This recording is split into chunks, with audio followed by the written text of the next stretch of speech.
목소리가 잠긴 걸 양해해 주시길 바랍니다. 제가 해외 토픽 영상에서 본 적이 있는데요. 아마 여러분들도 한두 번은 보셨을 것 같습니다. 어느 나라 축제인데 그 축제가 뭔지 잘은 알 수 없는데 바다인지 호수인지에서요 높은 점프대를 만들어 놓고서 사람들이 각각 자기가 제멋대로 제작해온 비행체를 타고서 그 높은 점프대에서 바다로 빠지는 겁니다.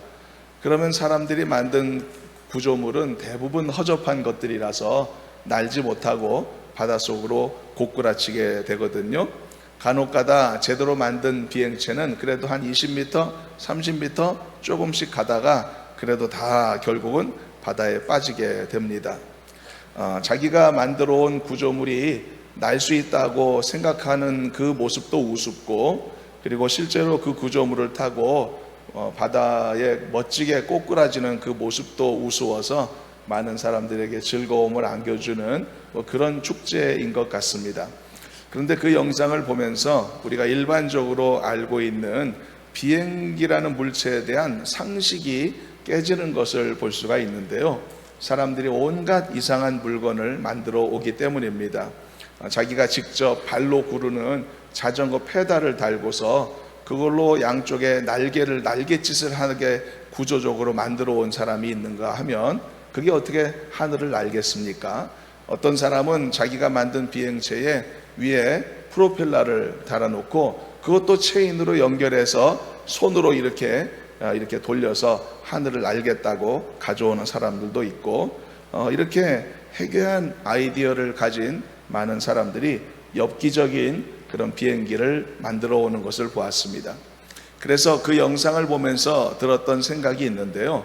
그 대회에 출전한 사람들은 비행기라는 형상에 대한 그간의 모든 기존의 상식을 완전히 파괴하더라는 것입니다. 원칙이 파괴되는 것이죠. 우리가 알고 있는 비행기는 기본적으로 그 형상에 관한 상당한 통일성을 갖추고 있습니다.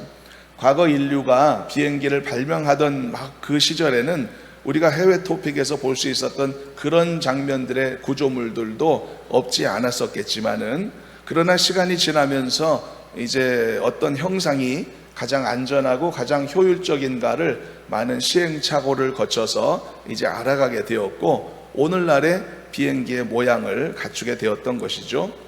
그래서 세계 어느 나라에서든지 비행기를 만들더라도 그 기본적인 형상에는 큰 차이가 없게 되었던 것입니다. 여러분, 이렇게 모든 일에 있어서 원칙을 세운다는 것 또는 기준을 확립한다는 것은 상당히 중요한 일이라고 말할 수 있을 것입니다. 그래야만 그 일이 질서 있게 이루어질 수가 있는 것이고, 그리고 시행착오의 무의미한 반복을 줄일 수가 있겠고, 그래서 효율성을 가질 수가 있기 때문입니다. 그래서 여기에서의 원칙은요, 단순히 원칙을 만들기 위한 원칙 같은 것이 아닙니다. 다양하고도 많은 시도와 시행착오 끝에 비로소 발견되어지고 합의되어진 아주 효율적이고 바람직한 방식, 이것을 지금 우리가 원칙이라는 단어로 표현하고 있는 것입니다. 그렇기 때문에 일종의 이것은 제재나 또는 규제 같은 의미의 표현은 아니기 때문에 이런 의미의 원칙이라면 반드시 확립하는 것이 가장 옳은 일이다라고 말할 수가 있을 것입니다. 자동차 공장에서 자동차를 조립하는 공정을 보게 되면 정해진 순서대로 그렇게 정확하게 진행되는 것을 볼 수가 있죠. 이것은 그 자동차 회사가 가장 효율적인 공정을 찾아내서 그것을 규칙으로 확립한 결과물인 것입니다. 그래서 이런 경우는 정해진 공정대로 따르는 것이 가장 지혜로운 선택이라고 말할 수가 있겠죠. 오늘은 예수님께서 말씀하신 이 원칙에 관해서 잠시 말씀을 나누려고 합니다. 특별히 예수님이 세우신 이 원칙은요, 제자들이 복음을 전하기 위해서 이제 나갔던 사역의 현장에 관한 것이기 때문인데요. 예수님께서 12명의 제자들을요, 복음 전파를 위해 보내시며 그들에게 당부하셨던 내용들이 있었습니다. 그게 오늘 본문의 내용인데, 이 내용에서 우리가 찾을 수 있는 세 가지 정도의 원칙을 우리가 살펴보려고 합니다. 이 원칙을 예수님이 세우셨다면 이 원칙은 복음을 전하는 사역을 감당함에 있어 굉장히 중요한 의미가 있을 것이고, 따라서 반드시 지켜져야 될 중대한 항목이라고 말할 수가 있겠습니다. 따라서 우리도 역시 다 거듭난 그리스도인들이고 예수님의 제자의 삶을 사는 사람들로서 우리 각자에게 주어진 복음 전파의 사역이 있기도 하고 또는 섬김의 현장이 있기도 하기 때문에 그 상황 속에서 우리가 이제 어떤 원칙과 마음가짐을 세우고서 주어진 역할을 감당할 수 있을까, 이 말씀을 통해 함께 나누는 시간이 되었으면 좋겠습니다. 본문에는요, 예수님께서 12 사도들을 부르시고 그리고 그들에게 복음을 전하러 가라는 파송 명령을 내리시는 장면이 담겨져 있습니다. 그리고 파송만 명령하신 게 아니라 사역에 대한 명령도 당부하셨는데요, 예수님이 명령하신 사역의 종류는 본문을 보면 두 가지로 나와 있습니다. 첫째는 천국이 가까이 왔다는 것을 선포하라는 명령이 있었고요, 둘째는 병든 자와 귀신 들린 자들을 치유하라는 명령이 있었습니다. 그리고 예수님은 이 두 가지 파송 명령과 당부의 내용과 함께 매우 중요한 내용들도 제자들에게 전달하셨는데요, 그 전달의 내용을 통해서 복음을 전하는 자들이 반드시 숙지하고 있어야 할 아주 가치 있는 세 가지 원칙을 이제 정리해 볼 수가 있겠습니다. 순서대로 하나씩 살펴보겠습니다. 먼저 첫 번째로 우선순위를 따르는 원칙이 있습니다. 본문 5절과 6절을 먼저 한번 읽어보시도록 하겠습니다. 5절부터 6절 읽어봅니다. 예수께서 이 12를 내보내시며 명하여 이르시되 이방인의 길로도 가지 말고 사마리아인의 고을에도 들어가지 말고 오직 이스라엘의 집에 잃어버린 양에게로 가라. 이게 예수님이 제자들에게 하셨던 명령이거든요. 그럼 어떤 목적으로 이런 명령을 하셨을까? 예수님은 제자들을 복음 전하라고 내보내시면서 가지 말아야 될 두 곳을 정해 주셨습니다. 어디죠? 그곳이 첫째는 이방인의 길로 가지 말라는 것이고 두 번째는 사마리아 사람들의 마을로 들어가지 말라는 것이었죠. 그럼 어디 가서 복음 전하느냐? 바로 이스라엘의 잃어버린 양에게로 가라는 것입니다. 유대인들에게, 동족들에게 복음을 전하라는 뜻이죠. 그렇다면 우리가 이것을 어떻게 받아들여야 할까요? 복음을 받는 일과 복음을 받아 구원을 누리는 이것에도 어떤 넘을 수 없는 차별이라는 것이 존재했던 것일까요? 어떤 인종적 차별, 민족적 차원의 차별이라는 것이 과연 있는 것일까요? 먼저 예수님은 이방인의 길로 가지 말라고 하셨습니다. 그런데 흥미로운 것은 이 예수님의 명령은 지금까지 예수님이 보여주셨던 예수님의 사역의 모습과 일치되지가 않는다는 점입니다. 예수님은요, 이방인들과 스스럼 없이 만나셨지 않습니까? 그들과 식사도 하시고 대화도 하셨지 않습니까? 그리고 그들을 치유하시고 복음을 전하셨단 말이죠. 가나안 여인의 병을 고쳐주신 것도 예수님이셨고 백부장의 병든 하인을 고쳐주신 분도 예수님이셨단 말이죠. 그들은 다 이방인들이었고요. 이 외에도 예수님의 사역들을 보게 되면 이스라엘과 이방인 사이에 어떤 차별도 두신 적이 없었단 말입니다. 그런데 왜 제자들한테는 이방인들한테 가지 말라고 하셨을까? 또 두 번째 명령도 마찬가지입니다. 이번에는 예수님이 사마리아 사람들 사는 마을로 가지 말라고 하셨단 말이죠. 이것도 예수님의 그간의 이 행적과 일치가 되지 않습니다. 예수님은 굳이 사마리아 성에 들어가신 적도 있지 않습니까? 수가성의 여인을 만나셔서 그에게 복음을 전하시기도 했단 말이죠. 그런데 왜 예수님은 제자들한테는 그것을 금지시켰을까? 그리고 세 번째, 예수님은 그런 곳에 가지 말고 차라리 이스라엘의 잃어버린 양들에게로 가라고 하셨단 말이죠. 유대인들에게 가서 복음을 전하라는 것인데 이것은 무슨 의미일까? 예수님은 이방인들이 구원받는 것에 반대하셨다는 말일까? 아니면 사마리아인들은 이 구원받는 것은 너무 감지덕지, 그래서 그들은 자격 없다, 이렇게 판단하셨다는 뜻일까? 만일 그게 아니라면 왜 예수님은 이런 명령을 하셨을까? 일단 여러분, 우리가 분명히 알아야 될 것은요, 이 본문의 말씀은 예수님이 어떤 강력한 금지령을 내리셔서 이방인들이나 사마리아인들이 복음을 접하는 길을 원천적으로 차단하시는 그러한 종류의 말씀은 절대 아니라는 것을 일단 분명히 알 필요가 있겠습니다. 전혀 그런 의도가 아니었죠. 이 사실은 앞에서도 언급했던 예수님이 스스로 보여주신 그 사역의 행적을 통해서도 우리는 얼마든지 증명할 수 있습니다. 그렇다면 예수님이 제자들에게 내리신 이 명령을 우리가 어떻게 이해해야 될까요? 여러분, 유대인이나 이방인이나 우리 같은 저 변방의 사람들이라고 할지라도 복음 앞에서 그 어떤 차별도 존재하지 않습니다. 어떤 차별도 없지만은 한 가지는 존재합니다. 그것은 바로 우선순위입니다. 우선순위는 존재합니다. 즉 순서는 있기 마련이라는 뜻입니다. 이건 분명한 사실이죠. 상식에 속한 일입니다.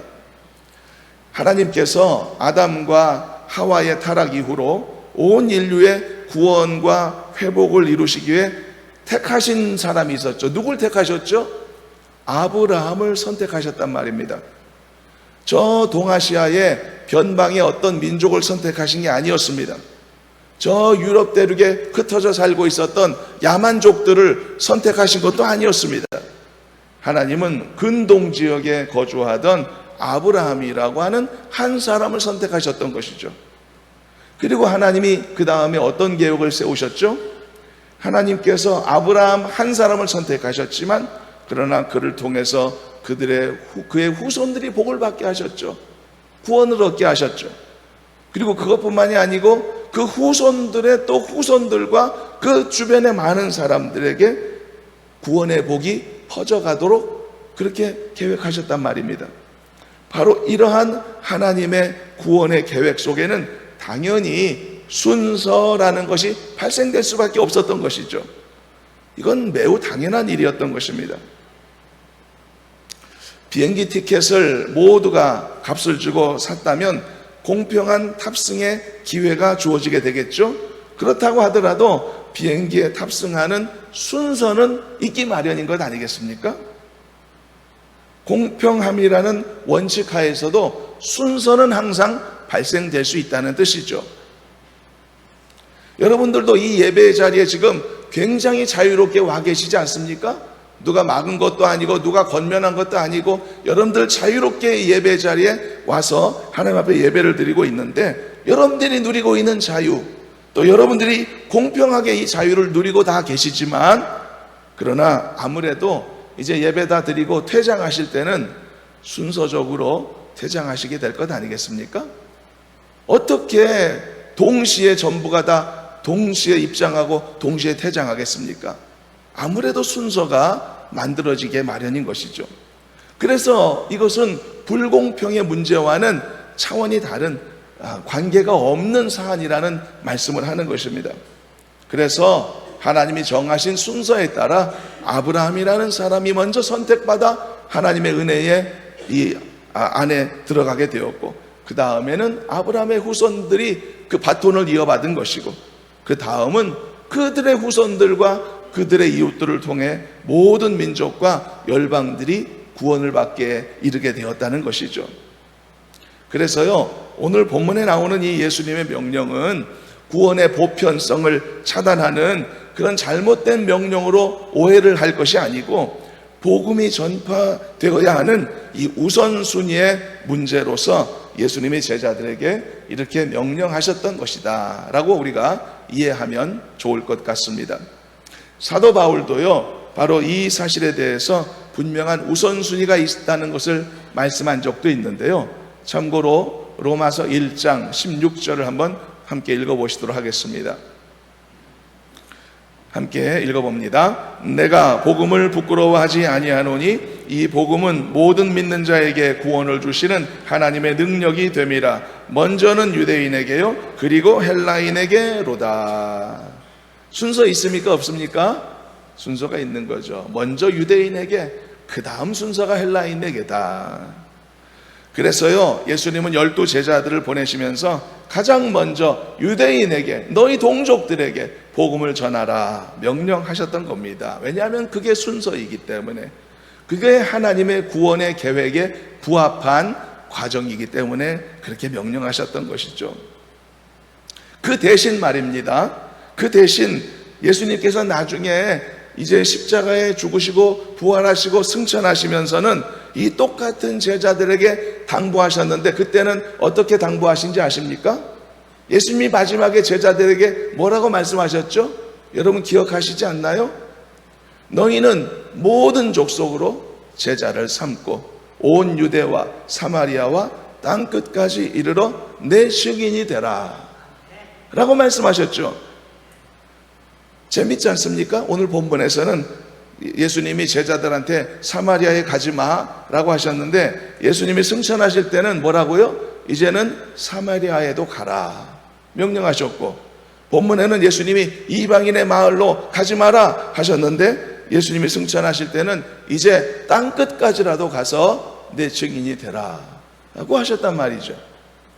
그래서 제자들은 그 명령에 순종하게 됐고, 오늘날 우리들에게까지 이 놀라운 복음의 혜택이 주어지게 된 것이 아니겠습니까?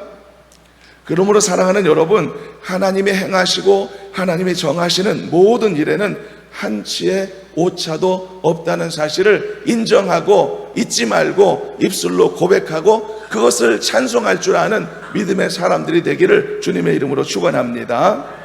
항상 선한 뜻이 있는 겁니다. 모든 일에 타당한 이유가 있는 것입니다. 그리고 그 뜻은 항상 옳고 항상 선하며 항상 올바른 것입니다.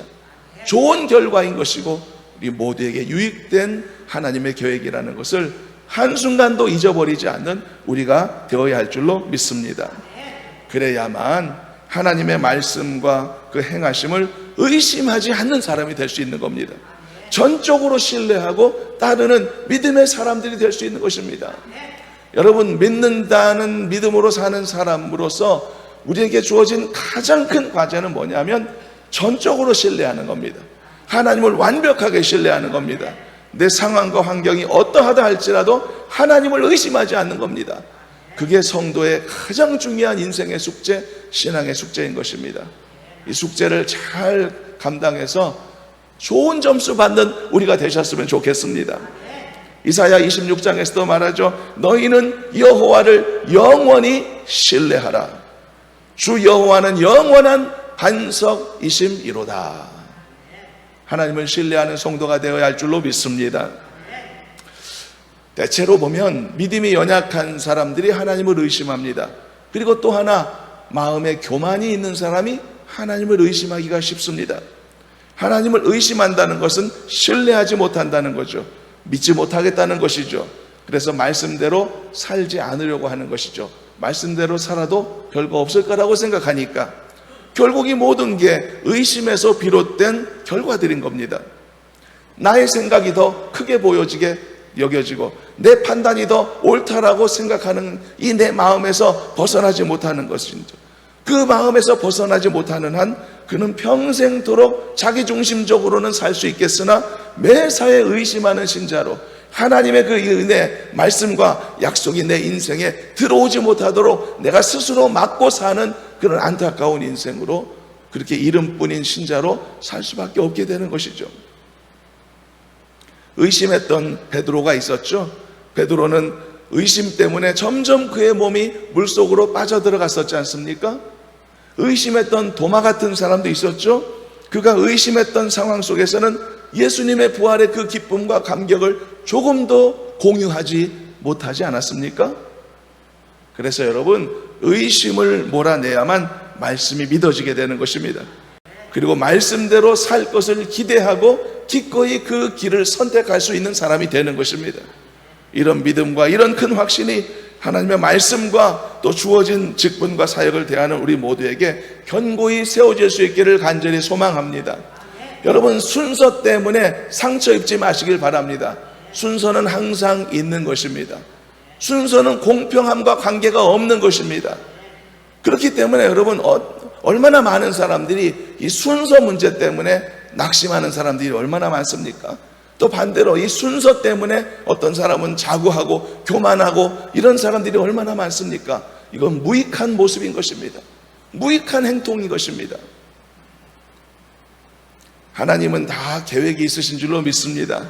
그러므로 순서 때문에 이 2차원적인 문제 때문에 내 마음에 낙심하거나 내가 포기하거나 또는 교만하거나 자고하는 어리석은 마음가짐을 갖지 않았으면 좋겠습니다.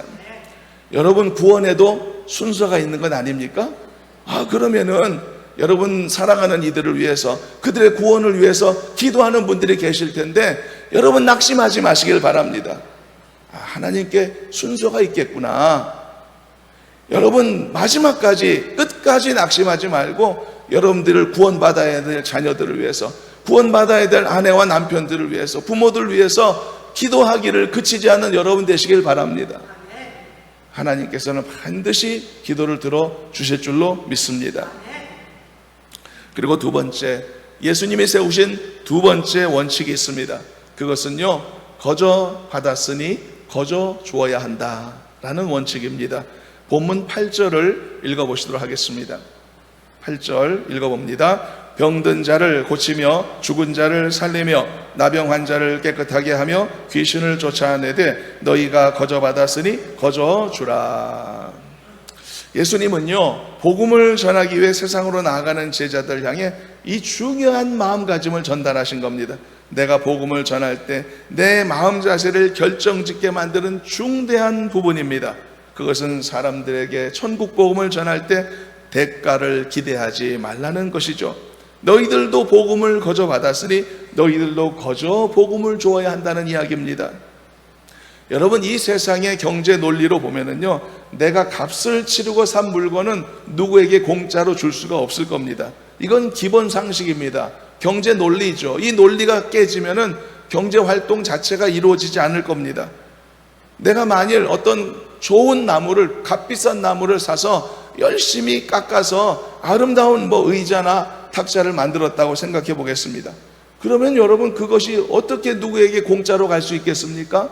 값비싼 재료를 산 것도 나고, 그리고 열심히 몇 주 동안 수고해서 깎아서 만든 것도 난데 얼마나 많은 가치가 그 안에 부여되어 있겠습니까? 그러므로 여러분, 그것은 공짜가 될 수가 없는 것이죠. 그렇지만 어떤 사람이 공짜로 아무 값없이 무언가를 받았다면 나는 그것을 값없이 누리기도 하거니와 또 그것을 값없이 나눌 수도 있는 마음 자세가 되어야만 하는 것입니다.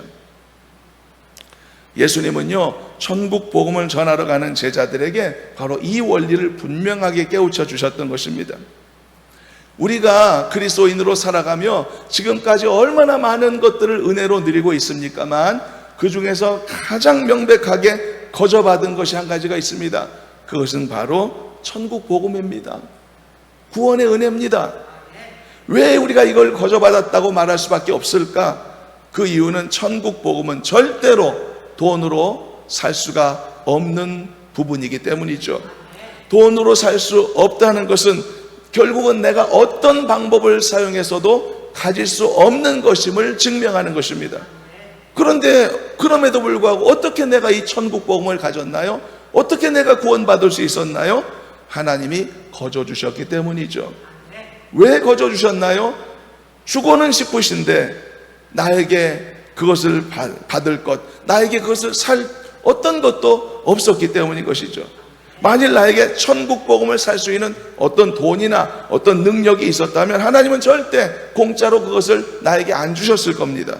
갖고 있는 거 내놓으라고 말씀하셨겠죠. 파산해서 세금 낼 돈이 없는 사람은 나라에서도 결국 세금을 면제해 주지 않습니까? 그런데 만일 세금이 낼 수 있는 돈이 있음에도 불구하고 이리저리 돈을 감추고 안 내려고 한다면 나라는 반드시 그 재산을 찾아내서 압류를 해서라도 세금을 징수하게 될 겁니다. 변제의 능력이 있는 사람에게는 면제해 주지 않는 거죠. 마찬가지입니다. 만일 내가 천국 복음을 값으로 살 수 있는 능력이 나에게 있었다면 절대 하나님은 이 복음을 공짜로 유통시키지 않으셨을 것이란 말이죠. 그러나 나에게 그럴 능력이 없기 때문에 하나님은 이 복음을 나에게 값없이 주시는 방법을 선택하셨던 것입니다. 그렇다면 내가 그리스도의 제자가 되어서 이 복음을 전파하고자 할 때 나는 그들에게 어떻게 복음을 전해야 될까? 그들에게도 값없이 전달해야 된다는 원칙이라는 것이죠. 이것이 복음을 전하는, 그리고 주님의 이 은혜 안에서 여러 종류의 사역과 봉사로 섬기는 모든 이들이 가져야 될 기본적 마음가짐이라는 이야기인 것입니다. 복음을 전하는 일에도 마찬가지고, 또 좋은 마음으로 섬기거나 또는 봉사하는 일을 한다고 하더라도 이 마음가짐을 잃어버려서는 안 됩니다. 그렇지 않으면 그는 반드시 실족하게 됩니다. 그리고 채워지지 못하는 공로의식을 갖게 될 수밖에 없습니다. 그리고 그 자기의 공로의식이 채워지지 않음으로써 얻게 되는 내 안에 발생하는 분노가 있고 억울함이 있고 상실감이 있고 슬픔이 있고 이런 나쁜 마음을 경험할 수밖에 없게 되는 것이죠. 그래서 예수님은 제자들에게 거저 받았으니 거저 주라고 말씀하셨던 것입니다. 중고청 단기 선교가 2주 앞으로 다가왔습니다만 현지에서 고생하는 그런 선교사님들에게 간혹 나타나는 고질적인 증상이 한 가지가 있습니다. 그것은요, 자신들의 사역의 대상자들인 현지인들을 때로는 무시하거나 때로는 경멸하는 태도를 이따금씩 갖게 되는 현상이 없지 않습니다. 왜 이런 모습을 간혹 보이게 될까를 깊이 생각해 보았던 적이 있었는데요, 그만큼 선교지에서의 사역의 열매를 거둔다는 것이 훨씬 더 어려웠기 때문이 아니었을까라고 생각해 보았습니다. 나는 먼 나라에서 와서 그들을 위해서 이만큼 헌신하고 이만큼 희생하고 있는데, 그런데 그들로부터 얻게 되는 사역의 열매와 보람이 별로 없단 말이죠. 결과로서 충족이 되지 않고 있단 말이죠. 그리고 아무도 나의 수고와 나의 이 희생을 알아주지 않는다라고 생각하게 될 때 그 속에 분노가 쌓이게 되고 상실감을 얻게 된단 말이죠. 그리고 결국은 자신의 사역의 대상을 오히려 미워하는 마음을 갖게 될 수도 있더라는 말입니다. 최선을 다해서 키웠는데 제구실을 못하는 자식이 있다면 그 자식이 미워지게 되는 것과 같은 이치이겠죠. 때로는 사랑하는 아내나 남편이 사랑의 대상이 되기도 하지만 동시에 미움의 대상이 되기도 하는 것처럼 말이죠. 그렇지만 여러분, 알고 보면은 이 모든 것들은 결국은 내 안에서 채워질 수 없는 공로의식에서부터 비롯된 감정들이라는 것을 우리가 직시할 필요가 있습니다. 내가 이렇게 최선을 다했다면 상대방도 나에게 기쁨을 주어야 함이 마땅한 일이죠. 그것을 기대하는 것도 나쁜 것은 아니겠지만 이런 기대는 채워지지 못하기 십상이란 말입니다. 그래서 거기에서 그 잘못된 기대감, 너무 부푼 기대감이 절망으로 이렇게 결과 지어지게 될 때 미움이 싹트게 되는 것이고 분노의 감정이 만들어지게 된다는 것이죠. 그럴 때는 내가 갖고 있는 공로의식을 내려놓아야 하는 것입니다. 그래야만 결코 흡족하게 채워질 수 없는 헛된 공로의식에서 자유로울 수 있게 된다는 것이죠. 그리고 오직 하나님과 나와의 관계 안에서 주어지는 그 보람과 기쁨만으로도 충분히 만족할 수 있는 사람, 충분히 감사하며 살아갈 수 있는 성숙한 그리스도인이 될 수 있다는 사실입니다. 저는 우리 모두가 이렇게 되기를 소망합니다. 헛된 공로의식이나 헛된 기대감으로 스스로 상처 만드는 사람 되지 마시고 하나님과의 나와의 관계만으로도 충분히 기뻐하고 충분히 감사하고 충분한 보상을 느낄 수 있는, 바로 그것으로 흡족하고 감사할 수 있는 저와 여러분들의 섬김과 사역이 됐으면 참 좋겠습니다. 우리가 우리의 자녀들을 단기 선교로 보내는 마음가짐도 바로 이러한 것이어야 합니다. 단기 선교를 가거나 또는 이 보내는 사람들의 마음가짐은 내가 가서 무언가를 베풀거나 또는 내가 보내서 무언가를 전달하거나 이러기 위해서 그곳에 간다는 생각이 앞서서는 안 됩니다. 나는 단지 하나님이 나에게 주신 은혜를 나누러 가는 것이죠. 그러므로 거기에는 어떤 공로의식도 끼어들 틈이 없게 되는 것이죠. 오히려 나를 보내심에 감사하고 나를 사용함에 감사할 뿐이다 라는 것입니다. 그러므로 여러분, 이런 마음가짐으로 하나님이 나에게 주신 사역과 봉사, 섬김의 행위를 감당한다면 더 이상 상처받을 일이 없어지게 되는 것입니다. 열심을 내다가 시험에 빠질 일도 없어지게 되는 것이죠. 교회 안에서도 얼마나 열심히 최선을 다해 섬기다가 상처받는 사람들이 얼마나 많습니까? 여러 다른 요인들도 있겠지만 근원적으로 내 안에 있는 공로의식이 작동하기 때문이다. 여러분, 이런 것들을 잘 이해하고 여러분 더 건강하고 온전한 그리스도인으로 몸된 교회를 섬기고 하나님 앞에 영광 돌리는 성도가 되시기를 간절히 소망합니다. 그래서 거저 받았으니 거저 주라는 이 예수님의 말씀은요, 이 내용 말씀 자체만으로도 우리에게 축복이 되는 것입니다. 엄청난 유익이 되는 말씀인 것입니다. 그러므로 여러분들은 천국 복음만 거저 받은 것이 아님을 여러분 잊지 마시기를 바라고요, 우리가 누리는 모든 좋은 것들은 하나님의 은혜의 선물일 뿐임을 기억하시기를 바랍니다. 그러므로 그것을 누리거나 그것을 나눔에 있어 조금이라도 공로의식 갖지 않기로 결정하시고 다른 사람들로부터 얻고자 하는 기대하는 감사의 마음이나 존경이나 또는 어떤 반대급부에 너무 매이지 마시고 거기에 무의미한 상처를 스스로 만들거나 의미 없는 분노를 스스로 쌓아가는 어리석은 그런 마음가짐을 다 내려놓으실 수 있기를 바랍니다. 그래서 오직 하나님과 나와의 관계 안에서 풍성함을 누리고 그리고 흡족함을 누리고 차고 넘치는 하나님의 은혜와 기쁨 속에 살아가는 우리가 되었으면 좋겠습니다. 세 번째 원칙입니다. 마지막 원칙, 예수님이 말씀하신 세 번째는 일꾼의 삭은 하나님이 책임지신다라는 원칙입니다. 예수님이 제자들을 파송하시며 또 하나의 당부를 하셨는데 그것은 철저한 준비와 채비를 하지 말라는 것입니다. 그렇다면 왜 이렇게 말씀하셨을까? 이 의미는 무엇일까? 이것을 확인하기 위해 9절 10절까지도 읽어보시도록 하겠습니다. 9절 10절입니다. 읽어봅니다. 너희 전대에 금이나 은이나 동을 가지지 말고 여행을 위하여 배낭이나 두보롯이나 신이나 지팡이를 가지지 말라. 이는 일꾼이 자기의 먹을 것을 받는 것이 마땅함이라. 사실 여러분, 사람이 며칠 여행을 가더라도 준비를 철저히 해가는 것이 요구되지 않습니까? 바깥에 나가면 먹을 것도 부족하고 갈아입어야 될 옷도 필요하니까 당연히 필요한 것들을 쌓아서 이제 챙겨서 가는 것이죠. 그런데 예수님께서는 며칠이 될지도 모르는 제자들의 전도 여행을 명령하시며 아무것도 준비하지 말라고 하셨던 겁니다. 그냥 지금 입고 있는 옷이면 됐다, 지금 신고 있는 신이면 됐다, 이렇게 말씀하신 거죠.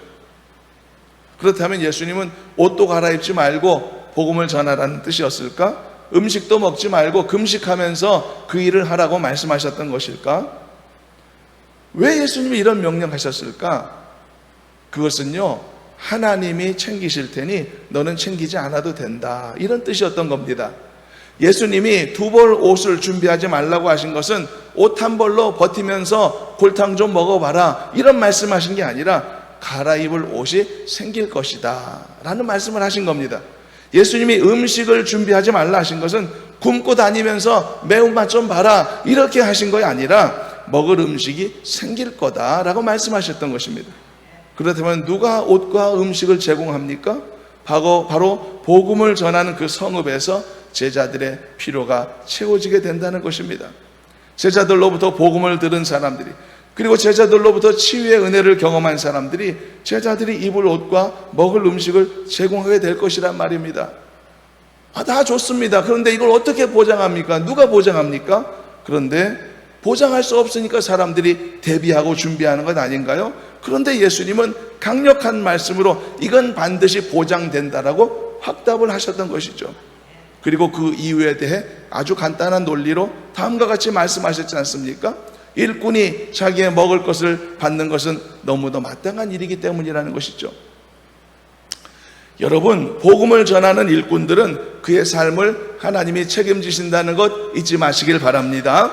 하나님이 부여하신 직분과 여러 종류의 사명을 성실히 감당하는 모든 충성된 하나님의 종들도 그의 삶을 책임지신다는 것을 잊지 마시길 바랍니다. 그리고 그 공급의 통로는 하나님이 보장하시는 겁니다. 하나님이 열어주시는 것입니다. 그렇다면 우리가 여기에서 어떤 교훈을 얻을 수 있을까? 여러분, 우리는 1차적으로 이것을 예를 들어 풀타임으로 섬기는 교역자들에게 해당되는 말씀으로만 이렇게 이해할 필요 없습니다. 이 말씀은 크고 작은 하나님의 사명을 부여받은 이 땅의 모든 부름받은 성도들에게 주시는 도전이며 교훈의 말씀이기 때문이죠. 여러분, 게다가 우리가 먹고 입고 사용하는 모든 것들을 하나님께서 우리에게 공급해 주신 은혜의 선물로서 고백하며 살고 있는 사람들이 아닙니까? 그렇다면 더더욱 이 말씀의 원칙은 우리 모두에게 해당되는 것이죠. 예수님이 다른 성경에서 이렇게 말씀하셨죠. 너희는 먼저 그의 나라와 그의 의를 구하라. 그리하면 이 모든 것을 너희에게 더하여 주시리라. 이것은 우리가 열심히 신앙생활하거나 또는 열심히 세상에서 일을 할 때 1차적으로 무엇을 목적 삼고 살아야 되는지를 분명하게 가르쳐 주시고 방향을 정해 주신 소중한 말씀이 아니겠습니까? 내가 무엇을 위해 인생을 살고 있는가? 내가 무엇 때문에 복음을 전하는 일을 하고 있는가? 내가 무엇 때문에 직분을 사모하는 마음을 갖고 있는가? 내가 무엇 때문에 하나님의 축복받기를 원하는가? 더 나아가서 내가 무엇 때문에 열심히 직장생활하고 있는가? 내가 무엇 때문에 돈을 많이 벌고자 하는가? 내가 무엇 때문에 세상에서의 성공을 꿈꾸며 살고 있는가? 모든 질문들에 있어서 내가 가진 가장 큰 목적을 삼아야 될 것이 무엇인가를 분명히 깨닫게 하시는 소중한 말씀인 것이죠. 과연 단지 성공을 위해 성공을 꿈꾸는 것인가? 단지 돈을 위해서 돈을 바라보고 있는 것인가? 단지 내 자랑과 내 스스로의 만족을 위해서 직분을 꿈꾸고 봉사와 섬김에 종사하고 있는가? 바로 이런 질문들이 필요하다는 뜻입니다. 여러분, 목적이 무언가에 따라서 나의 행위의 가치는 전혀 달라지지 않겠습니까? 똑같이 성공을 추구하는 사람처럼 보이지만 어떤 사람은 하나님의 나라와 그 의를 위하여 성공을 바라는 사람이고 어떤 사람은 개인의 영예와 영달을 위해서 단지 성공을 추구할 수도 있는 것이 아니겠습니까? 이 천지 차이 나는 이 나의 마음의 자세에 따라 그가 노력하는 그 일이 사람의 일이 될 것인지 아니면 하나님이 존중하시고 인정하실 만한 하나님의 일이 될 것인지가 결정되는 것이 아니겠습니까? 하나님의 일을 하는 그 사람에게는 마땅히 일꾼이 자기 먹을 것을 갖게 되듯이 하나님이 그에게 모든 필요를 공급하실 것이다라고 하는 놀랍고도 소중한 약속인 것입니다. 어찌 이 약속을 우리가 기쁘게 받지 않을 수 있겠습니까? 이것이 오늘 말씀을 통해 우리 모두가 받고 있는 도전이며 교훈이 되어야 할 줄로 믿습니다. 말씀을 정리해 보겠습니다. 여러분, 하나님의 일꾼이 되면 하나님이 모든 것을 공급해 주신다는 이 약속을 잊어버리지 않으시기를 간절히 소망합니다. 그러므로 여러분들을 나를 위한 인생이 되지 마시고 하나님의 일꾼들로 인정받는 인생들이 되시길 바랍니다. 하나님이 인정하시는 그리스도인들이 되시기를 바랍니다. 그래서 일꾼들에게 마땅히 주시고자 하나님이 공급하시겠다고 보장하신 이 놀라운 약속을 인생 중에 경험하는 성도들이 되시기를 간절히 소망합니다. 그 공급하심이 얼마나 정확하냐? 두 보롯도 필요 없다고 말씀하실 정도입니다. 두 켤레 신발도 필요 없다고 말씀하실 정도입니다. 적재적소에서 필요한 시점에 하나님이 원하는 것을 그리고 바라는 것을 필요한 것을 공급하시겠다라고 약속하신 것이라는 말이죠. 하나님의 예비하심이 그만큼 치밀하고 그만큼 정확하다는 것을 반증하는 것입니다. 그러므로 여러분, 중요한 것은 내가 신실한 하나님의 일꾼이 되는 것입니다. 더 하나님을 신뢰하는 성도로 서는 것입니다. 작은 인생의 어려움 때문에 낙심하거나 하나님을 의심하는 사람이 되는 것이 아니라 어떤 상황 속에서라도 끝까지 하나님을 신뢰하는 성도가 되는 것입니다. 때로는 순서가 뒤늦어서 내가 어려운 마음이 있다고 하더라도 때로는 어떤 상황이 쉽게 풀리지 않아서 곤고한 마음이 나에게 있다고 하더라도 하나님의 선하심을 믿고 끝까지 신뢰하면서 소망을 잃지 않고 달려가라는 이야기인 것입니다. 그런 믿음의 삶을 포기하지 않는 사람들에게는 하나님이 미래를 보장하시겠다는 것입니다. 하나님이 책임지시겠다는 것입니다. 바로 이 사실을 여러분 마음에 깊이 소망으로 삼고 믿음의 삶을 살아가는 여러분들의 결단에 조금도 흔들림이 없기를 저는 소망합니다. 믿음으로 살아가시길 바랍니다. 끝까지 믿음 지키시기를 바랍니다. 하나님을 바라보고 소망하는, 주님을 앙망하는 성도로 살아가시기를 바랍니다. 반드시 좋은 결과가 있을 것입니다. 반드시 승리하게 될 줄로 믿습니다. 이처럼 여러분들 모두가 신실한 하나님을 신뢰하는 성도가 되시고 한편으로는 부끄러울 것이 없는 하나님이 인정하시는 좋은 일꾼들이 다 되셔서 이 말씀에 부합되는 놀라운 축복을 얻기에 부족하지 않는 우리 모두가 되기를 주님의 이름으로 축원합니다. 하나님 아버지, 연약한 저희들을 사랑하사 하나님의 자녀 삼으시고 또 귀한 직책과 사명을 주셔서 일꾼 삼아 주시니 감사합니다. 이 사명을 잘 감당하여 하나님 앞에 영광 되기를 원하오니 우리의 부족한 모든 모습들은 감추어 주시고 치료하여 주시옵시고 온전함으로 서서 하나님이 기뻐하시는 아름다운 신실한 일꾼 그리고 신실한 성도들 다 되게 해 주시옵소서. 예수님의 이름으로 기도하옵나이다. 아멘.